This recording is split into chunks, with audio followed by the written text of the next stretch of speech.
Guys, just thought I'd take a quick moment to make a video about this new bag that I'm wearing.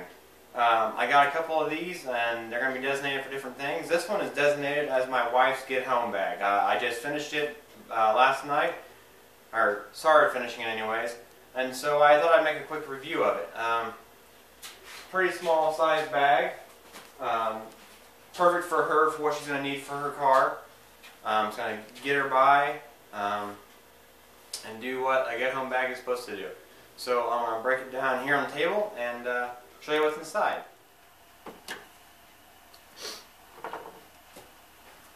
Okay guys, so here's the bag. It's a pretty compact sized bag, sling pack like I said. It can be interchanged as you sling from right to left, as can that attachment that goes across the opposite side of the chest to keep it tight. Pretty good compact bag. The dimensions, let's see here, I think it's 12 long, 8 wide by 8 deep. It may be just that or just shy of it deep. It's not completely full, but it is tightly packed. As you can see on the side here, it has a place for a water bottle. As a get-home bag, it's not going to have everything in it that she's going to need, I mean, to sustain life for a long period of time, but it's going to have just enough to get her by to wherever she's going. So if her car is broken down, or there's an emergency on the side of the road that she can assist, or she needs, you know, some kind of help, hopefully something in here is going to help her. Not everything in here is, there's not a whole lot in here compared to my bags or many other people's get-home bags, but overall this bag will do just fine for what she's going to do. It is, let's see, I'll get my other one. It is made by Next Pack USA. Unfortunately made in China, but it's kind of hard to find stuff that's not made in China anymore. So I am sure that there's you know, an American-made brand, you know, Maxpedition. I don't even know if Maxpedition is made in America anymore, but there are American-made brands that I'm sure have one exactly like this. But for the price that I got these, and compared to the the quality of like another bag and the price of another bag, I think I got a pretty good deal. Each one of these bags cost me $15, so I spent $30 on these. Where if it was a Maxpedition brand bag, it may cost me from, you know, anywhere from $50 to $100, which isn't a bad thing because it's, you know the brand is going to be good. But if the quality is, you know, equal, why spend more money when you can get a cheaper brand for the same type of material and quality? So the suggested retail price on these is $55. Like I said, I only paid $15, which is not bad. It has a lifetime warranty, but it makes no sense because the lifetime warranty, you have to send in $20 for shipping and handling, which is more than I paid for the bag all over. So I'm not going to do that. But this bag is, you know, these bags are pretty nice quality bags, as I said. This one is her get-home bag, and this one is going to be my gun range trauma bag. It's a nice compact bag, some spaces for miscellaneous things inside. I wish I would show you with this bag. But overall, this bag is going to do, these bags are going to do just what they want, I mean, what they need to do. I'll have a trauma kit, and a regular first aid kit in here, which will help me in a situation where something really goes bad at the gun range, which I hope it never does. But if it happens to, you know, do it, I'll be prepared, even more than I already am. So, throw this back over here to the side. Let's get started. On the top and on the sides, it has some cheap nylon straps, Molly, you know, Ace or Molly straps. They're not completely I mean, I don't know what kind of nylon they are, but I mean, they're going to work for what I need them. If I have any attachments I need to put on there. It has 2 patches here, Velcro patches, you know, for name and blood type or any other kind of information you want to put on the patch and attach to it. It has multiple pockets. Has one here on top, this second big pocket, an outer zipper, and then the main pocket. Let's see, it's a pretty good sized pocket, so I can put documents in here, you know, driver's licenses, information, contact information for her. You open the first big pocket up, and you've got a good amount of space along with these elastic straps, which I found these elastic straps hold double stack magazines perfectly. So on my other one I can put a couple Glock mags in there and go, or I'll put a couple Glock mags on hers before a trip, and we'll be set to go. So I'll take everything out in the pockets and show them to you as I break down the bag. So what I got in here, just some extra tongue depressors, you know, good for finger splints or checking orifices of the body. Those were just extra that I had. They are sterile, and I had to stick them in there last night. Unfortunately, I got a small cut in this bag here. I don't know what that's from. Yeah, small cut. Looks like they might have cut it when they were doing some sewing, snipping the extras off, but hey, it's not a big deal. Extra pair of latex-free rubber gloves. I put latex-free rubber gloves in my bags because if I were to use this on a situation like a first aid or some kind of emergency situation, I would definitely want latex-free, because you don't know when somebody has a latex allergy. If you come up to them, they're foreign to you. And it's going to be a good thing to have latex-free, really with anybody, but especially for the person who has the allergy, because I've seen it. I worked in the healthcare setting. I've seen people with latex allergies have latex outbreaks. It's horrible, or it can be horrible anyways. Next I have 2 road flares, which also work well in these elastic straps. 2 Orion red signal flares, road flares. They're like $5 at Walmart. Pretty good quality things. They're small, compact. I think they last 5 minutes. These are 5 minutes. 5-minute flares. You just pull the cap, pull the top cap, strike on the little piece of sandpaper or whatever it is right there, and you're good to go.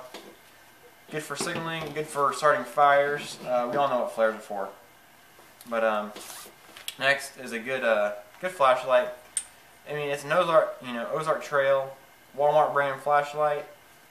It's made in China, but it's 150 lumens.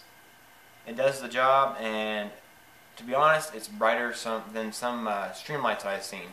I carry the Streamlight Stylus Pro on me.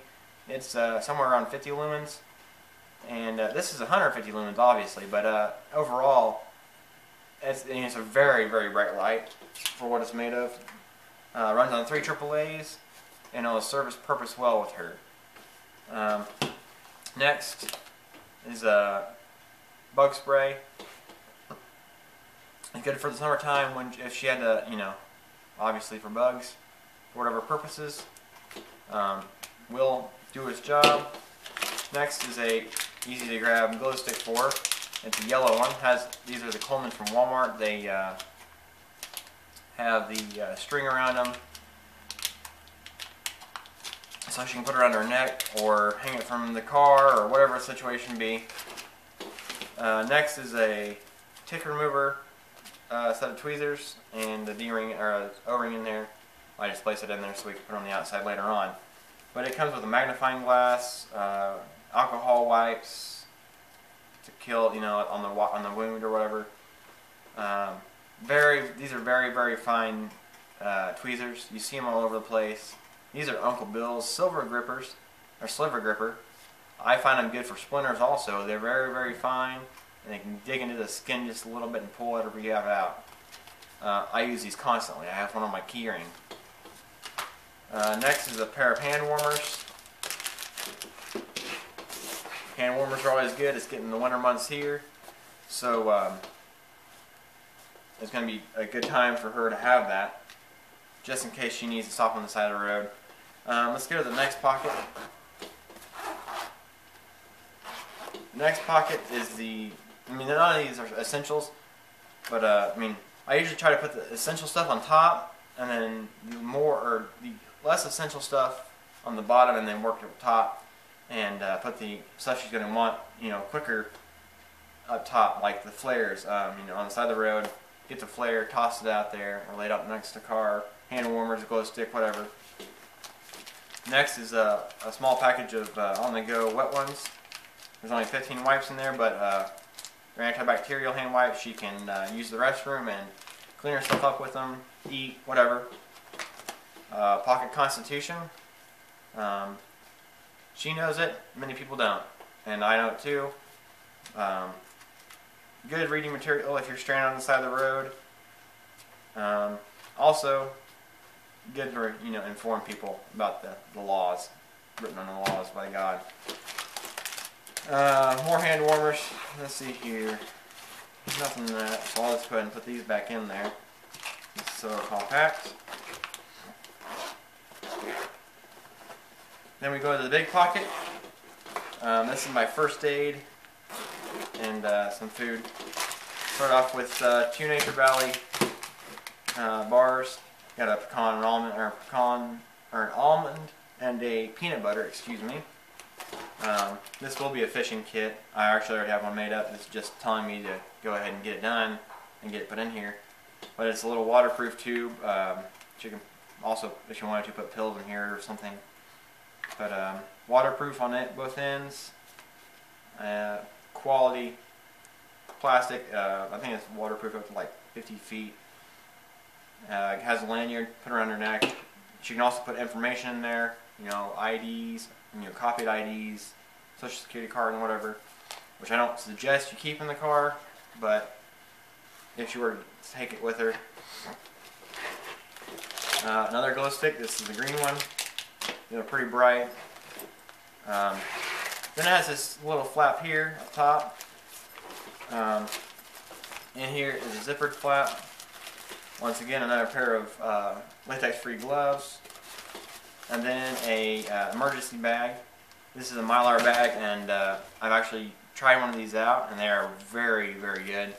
Not what you want to use for a long period of time because they suck. They're thin and they keep the heat in, but they get to be annoying pretty quickly. So these are just emergency survival bags. Can use as a blanket too, but you can make it into a tent. It's 48 by 36, so you can make it in, or 84. Sorry, I read it backwards. 84 by 36, so you can make it into a tent or a blanket. Quality material. You can find these on eBay pretty easily. Just type in emergency sleeping bags, and you'll probably get something like a SOL bivy. Those work also. Same type of stuff. They just do something different with them. Cheap timber rattler, full tang knife. It's TR35 surgical steel. I'm sure it's made in China, but it's sharp. It can do the job, as a knife was supposed to be for.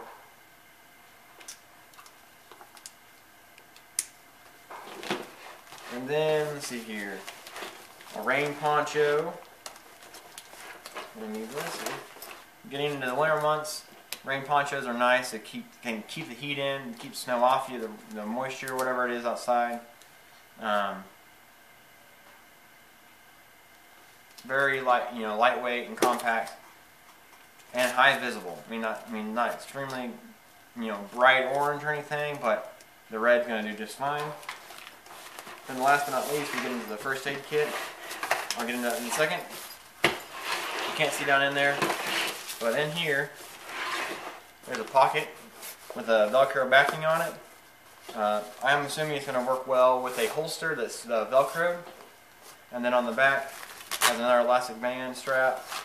Oh, and more hand warmers down here. But another pocket there. Okay, and then we get back to the first aid kit. Now it's just one of those cheap, like $1.50, $2 bags at Walmart. You can make your own first aid kit. And what I did is I took one of these first aid kits that I bought a long time ago. These are just I don't know what brand it is. It says Be Smart, Get Prepared. 100 piece first aid kits. They work. They do the job. And I added the stuff to it. And so I'm going to open it up and show you what I've added to it. Okay, we've got a bottle of hydrogen peroxide. Easiest way to know is because it runs smooth. And then a bottle of alcohol. They're both labeled for her. This one really should be a dark bottle. You know, as you know, hydrogen peroxide can break down. But this will do just fine because it's enclosed. An instant cold pack for them bumps and bruises. Two rolls of tape, paper and plastic tape. A bottle of Germex. In here, in this zipper pocket here, I have you know, the first aid booklet that tells you what to do, when to do it, whatever. CPR, such like that. I got alcohol wipes and towelettes. I'm not going to pull everything out because it's just a mess. I've got 4x4s, 2x2s, 1x1s, ABD pads, plenty of medical things in here. So just if there's a, you know, if she were to get in a wreck and she cut her arm or something, she could wrap it up with the ABD pad. I don't have any ace bandages in here because they take up too much room for what this is. And this is not a full-on medical kit. It's just, you know, a go-to first aid kit. I know this is a little excessive for, you know, bandages, but I work in the medical field and I know when somebody starts bleeding, blood goes everywhere, and it's just sometimes you can't stop it. So more you have soaking it up, and more you can wrap it up tighter, the more, you know, it'll stop bleeding quicker. I don't have a tourniquet in here once again because, you know, it's not a full-on first aid kit, and I just haven't got around to it really. I'm going to get some, but the last time I found some cat tourniquets, they were only like $50 for them, and that was just a little too much for me. So next over here, just have some essential. These are some Band-Aids in a little baggie. We got a bottle of you know, Equate brand Neosporin triple antibiotic, some Q-tips, which come with the first aid kit, some more antibiotic ointment, another pair of gloves, which those are just regular gloves. Put this all back in here before I leave the area here. And then in here, we got NyQuil, day and nighttime NyQuil. You know, this stuff also stuff where she could use on the road. You know, she's coming out of the cold. She can. I mean, the NyQuil is not going to be good because it's going to cause her to be sleepy. But if I were driving or whatever, Dayquil is going to be good for her sinuses and whatnot. Imodium. Imodium is awesome if you got the runs. A couple of Zantac. Claritin for allergy relief. And several Tylenol. Now, since these are just over-the-counter medicines, you don't have to have a prescription for them, and she just has some prescriptions. And the thing is if you were to put a prescription just in a little baggie, it is considered a controlled substance. If it's just out of the original tube or the bottle, it can be considered a controlled substance, and if she were to get pulled over and searched, she could get arrested. So we didn't put any of her prescription medicines in here because of that sole reason. It's just, you know, a hassle to carry around, you know, a blister pack with 2 or 3 pills in it, and, you know, it takes up more room than it needs to, and so we didn't put those. Hopefully she'll have those with her if she's traveling. So, oh, one last thing. These bags have a wonderful little pocket on the back side of them. It's a little zippered pocket. You can put a small hydration bladder in here. It has a piece in here where or a little sliver where a tube can come out. But it also works very well for a handgun. And yes, 338 special. You know, Smith & Wesson 642 is loaded hot, good for. Fits perfectly in there. Loaded up, you can't even feel it because this has a pretty good amount of padding here. And this is her carry pistol. So if she wasn't wanting to carry on the body, she could carry it, you know, in the car and then carry the bag, and that way she could carry off body. So good little pocket here. She can swing it around her back and pull the zipper down and deploy the firearm if she needed to. So that is the hopefully quick review, I don't know, it's probably 10 minutes now, of the Next Pack USA sling pack that I have created to be a get-home bag for my wife. Thanks for watching. I'll have more coming pretty quickly. On that note, thanks.